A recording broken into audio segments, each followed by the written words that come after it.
मुदिता के सभी श्रोताओं को नमस्कार। आज हम शिव सूत्र के आणवोपाय के 21वें सूत्र की चर्चा कर रहे हैं। तो पिछले सूत्र में सांसारिक ज्ञान या विज्ञान की बात की गई, जो कि विनाशी है लेकिन जीवन के लिए महत्वपूर्ण है।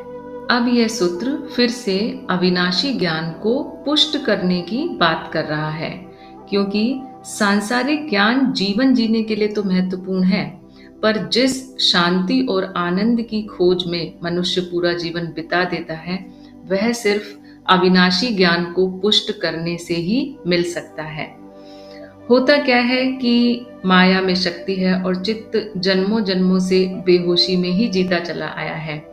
बेहोशी मतलब मन के तल पर जीना। वह सारी समस्याओं का समाधान विचारों और बुद्धि के माध्यम से ही खोजना चाहता है।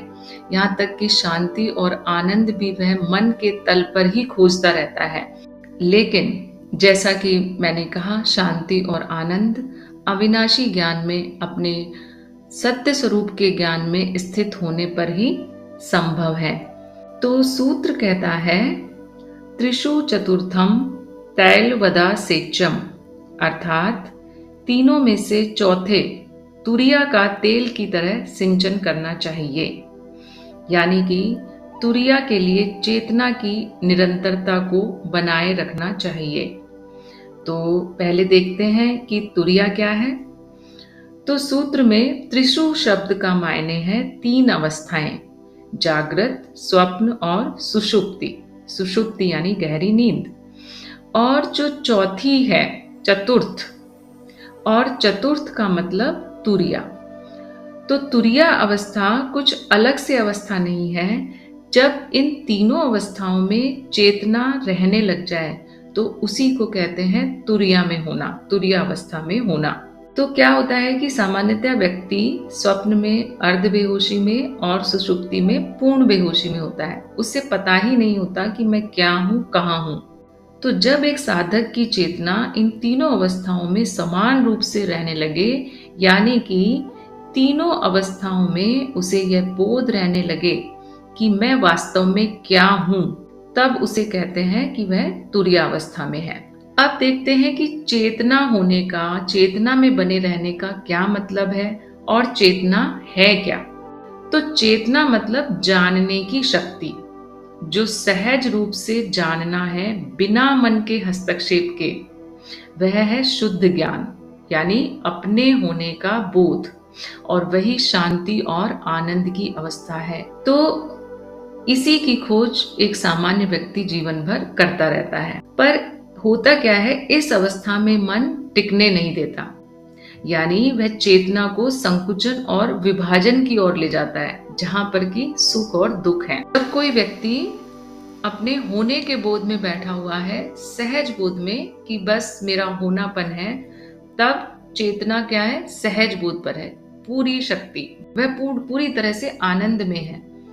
पर जब मन उस होने का विश्लेषण करने लगता है कि मैं ये हूं, मैं वो हूं, तब चेतना सहज बोध से हटकर मन को शक्ति प्रदान करने लगती है और मन संसार गढ़ने लगता है। संसार अर्थात उसके विचार। तो बहुत सारे लोगों का ये प्रश्न होता है कि जब मैं कार्य करता हूँ तो फिर मैं चेतना में कैसे रहूं। तो देखिए, जब भी आप कोई कार्य करते हैं, चाहे वह घर का कार्य हो, चाहे ऑफिस का काम हो, तब क्या होता है, चेतना अपने आप ही मन के माध्यम से कार्य करने लगती है और एकाग्रता आने लगती है। तो उसमें कोई दिक्कत नहीं है, क्योंकि तब भी चेतना ही कार्य कर रही है, वही शक्ति कार्य कर रही है जो जानने की शक्ति है। पर दिक्कत कहाँ है, जब व्यक्ति उसमें कर्ता भाव ले आता है, उस कार्य का विश्लेषण करने लगता है या उसके परिणाम की चिंता करने लगता है, तब वह सहज अवस्था से हट जाता है। अन्यथा वह सदैव सहज अवस्था में ही है।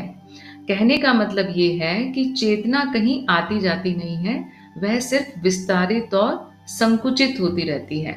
तो सूत्र कहता है, तुरिया का तीनों अवस्थाओं में ये जो चेतना बनाए रखने की बात है, इसका तेल की तरह सिंचन करना चाहिए। तो जिस तरह एक दिए को प्रकाशित रखने के लिए कि उसकी ज्योति बुझने ना पाए, तेल डालते रहना पड़ता है, उसी प्रकार जो चेतना है उसे बरकरार रखना, बहुत आवश्यक है। चेतना में रहने का मतलब है सहज बोध में रहना, या कहूं कि मन के तल पर जो जानना हो रहा है, विश्लेषण, उसको नकार देना। इससे चेतना यानी कि जो जानने की शक्ति है वह छिन्न भिन्न नहीं होकर हमेशा एकत्व के दर्शन में ही होगी। तो यह सहज अवस्था जब पहले जागृत में रहने लगती है तो धीरे धीरे फिर स्वप्न और सुषुप्ति में भी अपने आप रहने लगती है। और सूत्र यही कह रहा है कि न सिर्फ जागृत में बल्कि तीनों अवस्थाओं में, यानी स्वप्न में भी ये बोध रहे कि मैं स्वप्न देखने वाला दृष्टा हूँ, और सुषुप्ति में भी ये बोध रहे कि मैं गहरी नींद का साक्षी हूँ। तो इस तरह साधना सिर्फ क्या है, इस बोध में बने रहने की साधना है। यह ज्ञान भूलने न पाए इस बात की साधना है कि मैं दृष्टा हूँ, और ये शरीर, मन और जगत और ये तीनों अवस्थाएं, जागृत, स्वप्न, सुषुप्ति, ये सब क्या है, मेरे लिए एक दृश्य की तरह है। सबसे महत्वपूर्ण बात है सुषुप्ति में चेतना का बने रहना, क्योंकि सुषुप्ति में जब तक चेतना नहीं रहेगी तब तक जन्म मृत्यु पर नियंत्रण संभव नहीं है। तो आज के लिए इतना ही। कल हम अगले सूत्र पर चर्चा करेंगे। तब तक के लिए आप सभी को नमस्कार, धन्यवाद।